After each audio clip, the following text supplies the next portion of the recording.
चलिए आज फिर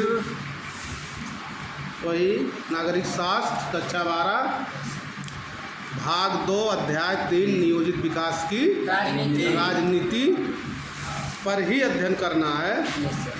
और इसमें कल जो आपके साथ अध्ययन हुआ था, क्योंकि हरित क्रांति इसके पहले पढ़ा दिया गया था, और हरित क्रांति के परिणाम जिसमें लाभ है और कमियां, इस पर कर अध्ययन हुआ था।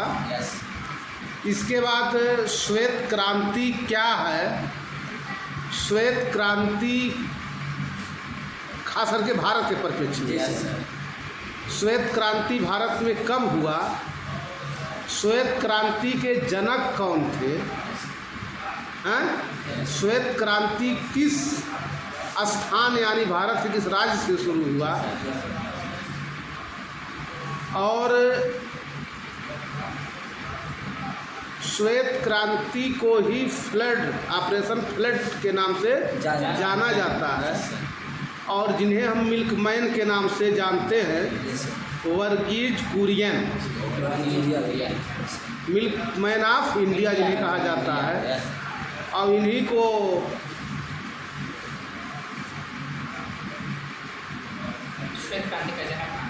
श्वेत क्रांति का जनक भी माना जाता है, जिनका जन्म गुजरात के एक छोटे से कस्बे आनंद में हुआ था।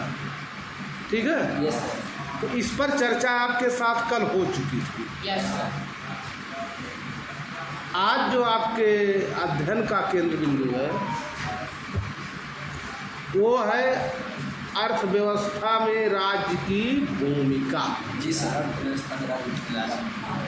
अर्थव्यवस्था में राज्य की भूमिका। तो आप देखेंगे कि नीतियों का संचालन तो राज्य को ही, राज्य का मतलब यहाँ देश से है। तो किसी भी देश में नीतियों का संचालन कौन करता है? देश ही करता है।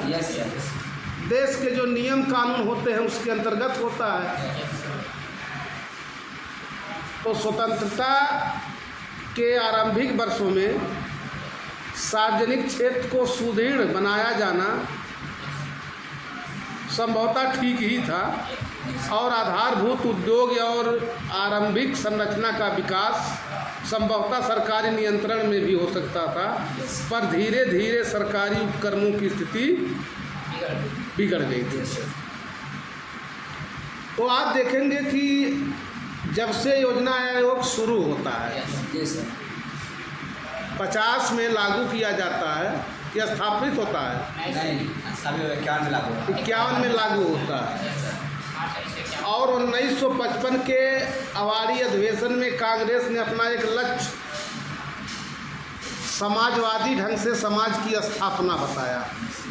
और समाजवादी का मतलब ये होता है, आज चर्चा भी हुआ है, कि जितने भी उस देश के संसाधन हैं सभी नागरिकों का बराबर का हक होना चाहिए, बराबर का अधिकार।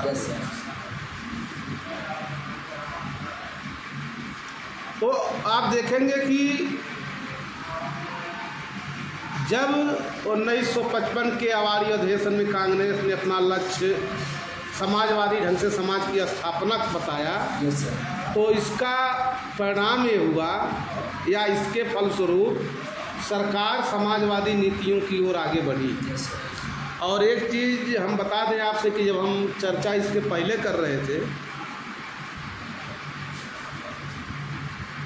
कि एक राजनीतिक दल का प्रभुत्व जो था, उसके बाद भी तत्कालीन प्रधानमंत्री पंडित जवाहरलाल नेहरू जो विपक्ष के नेता थे, उनको खुद सरकार चलाने और देश के विकास में उनका योगदान लेने के लिए स्वतः पहल करते थे, जिसमें हमने तमाम समाजवादी विचारधारा के नेताओं का नाम लिया था। ठीक है,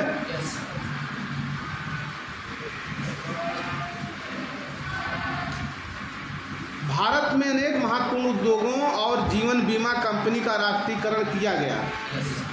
आपको हम इसी अध्याय में बताए थे कि जमींदारी उन्मूलन यानी जमींदारी को ख़त्म करना और भूमि सुधार कानूनों के द्वारा कृषि भूमि के उचित विभाजन का प्रयास किया गया था। नियोजित अर्थव्यवस्था का सिद्धांत अपनाया गया। नियोजित अर्थव्यवस्था का सिद्धांत क्या है भाई, जरा ये वाली लाइन बता दे। नियोजित अर्थव्यवस्था क्या है? अरे तीन हो उधर, एक तो बोल तो कुछ। क्यों भाई, अगर कोई पूछ लिया पढ़ाते समय आते समय तो क्या बताएगा कि हम क्या पढ़ा रहे हैं?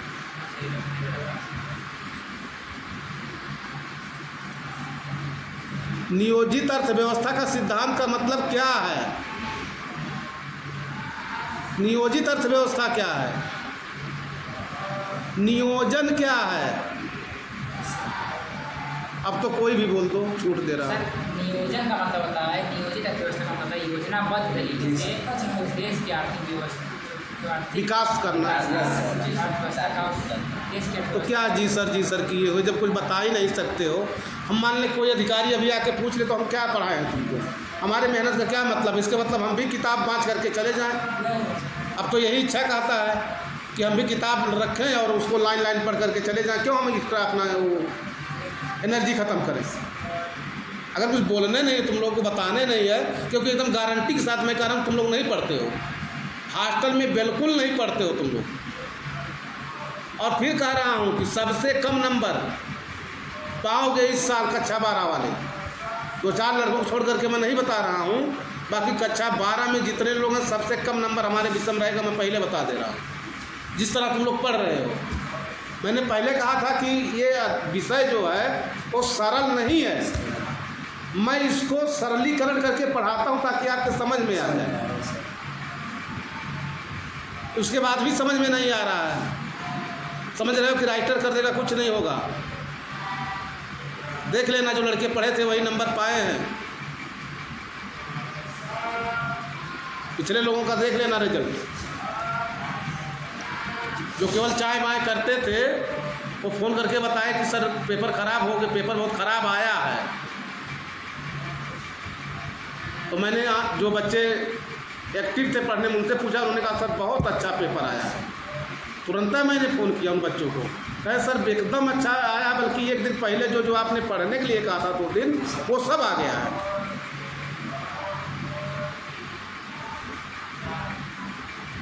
तो जब समझावे नहीं करोगे तो क्या बोलोगे बताओ? जब हम खुद चाहते हैं कि तुम लोग बोलो, उसके बाद भी अगर नहीं बोल रहे हो तो फिर स्कूल में क्या, जहाँ डर रहेगा, अगर एक टीचर आके कहे है शोर मत करो, धीरे से बोलो, तो आधा तो वैसे भूल जाओगे। क्या बताओगे राइटर को पेपर में? बार बार कह रहा कुछ बिगड़ा नहीं है, लेकिन समय भी नहीं है। आपके पढ़ाई का अप्रैल से लेकर के जुलाई ख़त्म होने जा रहा है। अप्रैल मई, मान लीजिए जून छुट्टी है, लेकिन गिनती तो महीनों में तो हो ही जा रही है उसकी। तो 4 महीने तो आपके ख़त्म हो गए, और इसमें 2 महीने मान लीजिए छुट्टी हो जाएगा। कभी 10 दिन, कभी 20 दिन, कभी 5 दिन, कभी 1 दिन मिला करके। तो बचा कितना है आपका? पेपर फरवरी मार्च में हो जाता है। अब पेपर इस साल चुनाव होने हो सकता है, फिर फरवरी में चुनाव हो जाए, तो कितना बचा है आपका? अगस्त, सितंबर, अक्टूबर, नवंबर, दिसंबर, बस। और इसमें 2 महीने छुट्टी मान लो। हाँ बताइए। हमारा बेटा हॉस्टल तो नहीं पाया, लेकिन ये तो नहीं कह सकता कि DIC में, जुबली इंटर कॉलेज में, ये कहने की हिम्मत नहीं है।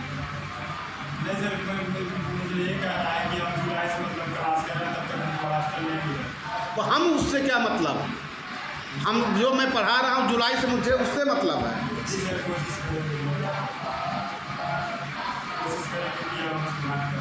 जब आप नियम बना लोगे कि हम पढ़ रहे हैं तभी पढ़ पाओगे ना।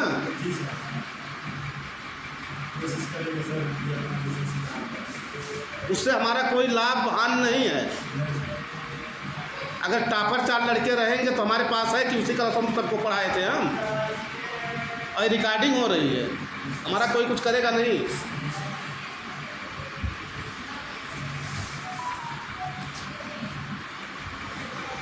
बार बार समझा रहा हूँ, पढ़ो पढ़ो, पूछने बताओ, बिल्कुल नहीं बताते हो। यही 2 लड़के ना रहे तो एकदम मन एकदम खिन्न हो जाता है पढ़ाने पर।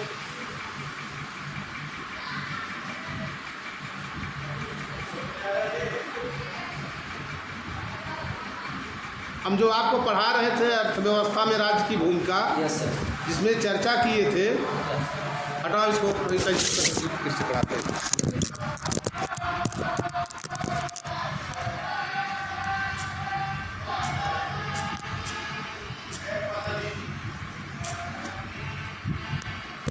कैंसिल कर दिए, लॉक कर देंगे। हो गया सर।